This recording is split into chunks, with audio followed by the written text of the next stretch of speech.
Good day and welcome back to another DBZ Dokkan Battle video. In this video, we're going to be taking a look at the time limit challenge for the Super Saiyan God SS Goku stage of the Vegeta's Red Zone. Now, obviously, I think if you've watched any of my Vegeta's SSG Goku SS stage Red Zone videos, you will have seen this very same strategy introduced a lot of times. And I mean, yeah, that's just because it works so very well. Honestly, if I'm being real, the fused fighters slash time limit slash, however you want to call it, the time limit challenge is not so bad, I think, as the Gifted Warriors. Because I think time limit firstly has a lot of crossover with Gifted Warriors and just right now with a lot of the strongest units in the team. But also just has some really good general tech units. Like, for example, time limit has, only one lead right now. Very fun. In the tech Goku and Vegeta Angel, the original tech Gogeta. You can see, obviously, them in the team. But we'll be using, realistically, a double AGL Gogeta lead. Largely because of the extended leader stats, but also because of the strategy of just firing two Gogeta active skills at the same time, then using Vegeta's active skill, then blowing everyone up. So basically you have really strong tech options. You've got the tech God Voice, you've got the tech Goku Vegeta Angel, you've got the tech SS3 Gotenks, you've got tech Vegeta, you've got AGL Gogeta, you've got tech SS3 Gotenks Super EZA. So you got a lot of options. You've got enough options that realistically you should be able to run pretty much a whole tech team. And if you don't want to run a whole tech team, still have some good enough options to stall out. For example, if you're on a Majin Buu Saga heavy team, you can use SS3 Goku Angel, a fantastic unit who does a great job of tanking up until we can use the Vegeta active skill. You can use the tech Vegeta, so the tech allow Vegeta, although he can take a bit of damage if he gets caught off guard, because remember, evasion is disabled in this fight. But yeah, generally you have enough decent options.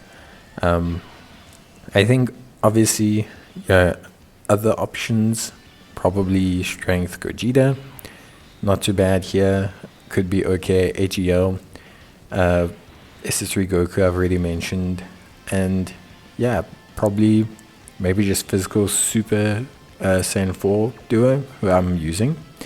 Physical Super Gogeta and physical Super Saiyan 2 Vegeta can also be used if you're using like an AGL Goku or a Goku to proc his passive. So there is definitely some solid options here for time limit. Now in terms of like the general fight, so it's the same strategy I've used before. Double Gogeta active skills into Vegeta active skill into Vegeta, massive counters into huge damage into event equals done. So your goal is to stall out with weak items, actives, whatever, to the point where you have both Gogetas and the Vegeta in the same turn, as you can see here. And then you use your actives from Gogeta first, you transform into Gogeta, you use your actives first, you transform in Vegeta, you use Vegeta's active Vegeta, then, obviously counters, and then ta-da, done, event done. You can sometimes also do this with just one, depending on how well your team's scaling, depending on how well everything is going along. You don't have to have both, but generally speaking, having both guarantees the win. Having one, you might need to go another rotation, which is actually fine with this team, because this team is very strong, has a lot of favorable typings. Now, in terms of the fight itself, if you don't know by now, Goku has 1.5 billion health, which is why he's such a pain. And he does 600k normals, but he scales his attack each turn. 10% each turn passed, but also 5% with each super attack performed. And he does 2 super attacks per turn. The big issue is that Goku can take you by surprise. Very often you think, oh, the event starts out super chilled. Goku can maybe take me by surprise.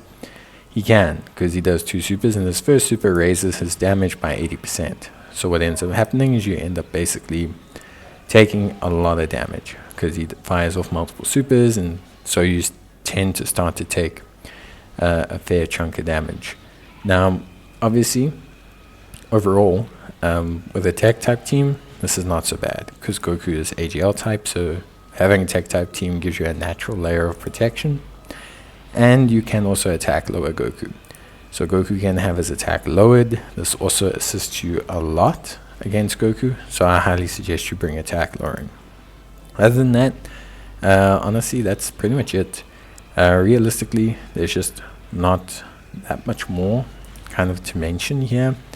I think overall the challenge is fairly interesting, albeit I will say, honestly speaking, from my side, I do find the final stages, the Super Saiyan God SS Goku and the Super Saiyan God SS Vegeta, to be quite boring. I know I say that with using one strategy to kill like 3 challenges, but the thing is they're just very long.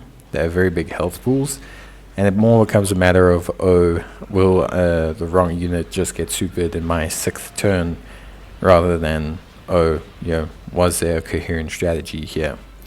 At least that's what I think. I just think they have a little bit too much health. Maybe if they had like 1.2 billion, just shave off like a little bit to make it a tiny bit of a shorter event, and then maybe compensate by making them hit a little bit harder, I think would have been super interesting and the right balance for this boss fight.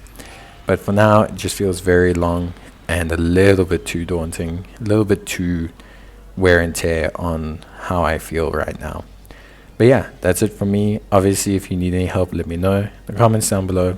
But otherwise, I'll see you guys in the next one. So until then, as always, take care, stay safe, and let me know if you have any issues. Otherwise, I'll see you guys in the next video. Till then, take care, stay safe, and bye.